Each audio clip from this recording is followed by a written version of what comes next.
ওর এই বয়সে বাবা নামক রহমতটাও হারায় ফেলছে। আর ওর বাবার কত বড় কিসমত, ওরে মাদ্রাসায় দিয়ে ও যতবার কোরআন খুলবে, যতবার ও কোরআনের তেলাওয়াত করবে, ওর বাবার কবরে আল্লাহ পাক সাথে সাথে আযাব মাফ করে দিবে।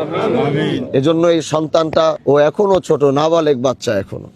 যার বাবা আছে সে হয়তো কোনোদিন বুঝবে না। বাবারা তো ওই নেয়ামত যারা নিজের হাত ময়লা হইতে দেয়, সন্তানের হাত কোনোদিন ময়লা হইতে দেয় না।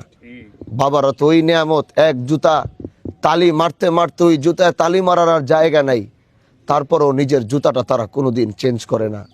বাবারা তো ওই জিনিস যে এক ফতুয়া সেলাই করতে করতে টেলারওয়ালা কয় আর কত সেলাই করবেন, বাবারা তারপরও হাত জোর করে ওখান থেকে সেলাই করে ওই ফতুয়াটা চালায়া যে নতুন এক ফতুয়া কেনার টাকা, ওইটা দিয়ে সন্তানের কাপড় কিনে, এটার নামই তো বাবা।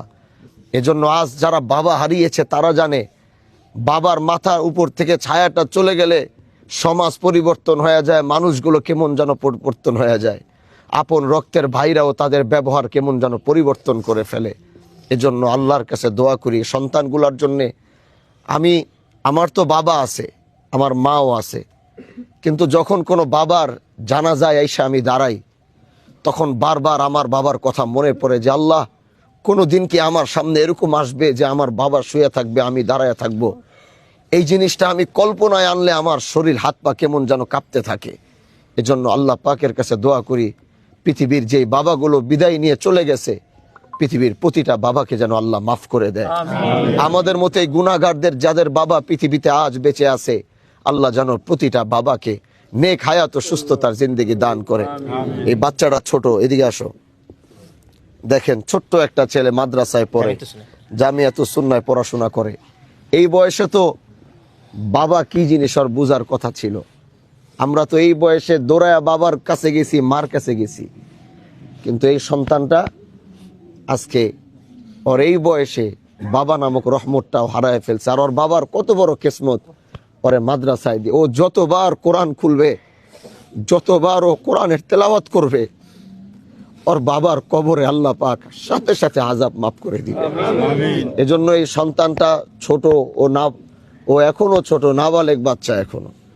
এজন্য আমি এলাকার যারা মুরব্বীরা আছে, ভাইরা আছে, তোমরা যাই করো, এই ছোট মানুষটা ও বুঝবে, ওর এখন দরকার ছিল, তোমরা বড় হয়ে গেছো, ছেলে মেয়ে হয়েছে, বিয়ে শাদী করছো, কিন্তু ওর বাবার খুব প্রয়োজন ছিল, কিন্তু এই বয়সে বাবা হারাইছে। এই তিনটা ভাইয়ের জিম্মাদারিতে আমি দিয়ে গেলাম, ওর যেন কোনো ধরনের কোনো কমতি না হয়। যদি ওর কোনো কমতি থাকে আমারে বলবেন, আমি দরকার হলে চলে আসবো, দরকার ওর জন্য কি করতে হবে আমি করব, কিন্তু এই হাফেজে কোরআন বা এই মাদ্রাসার এই ছোট ভাই, ওর যেন কোনো কিছুর যেন কোনো কমতি না হয়। ওর মুখ থেকে যখন যেটা বের হবে, তিন ভাই জীবনের রক্ত বেচা হইল, ওর মনের আশাগুলো পূরণ করবে, আর ও যেন মাদ্রাসার লাইনে ঠিকঠাক মতো লাইগা থাকে। আল্লাহ যেন ওরে বড় হাফেজ এবং আলেম হিসাবে কবুল করে। দোয়া করি আল্লাহ এই পরিবারকে সাবরে জামিল দান করুক।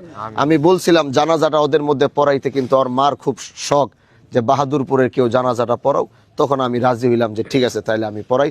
তো ইনশাআল্লাহ আমরা এখন এই জানাজার নামাজে দাঁড়াই। আল্লাহ আমাদের এই জানাজার থেকে মৃত্যুর প্রস্তুতি নিয়ে যেন যাওয়ার তৌফিক দান করেন।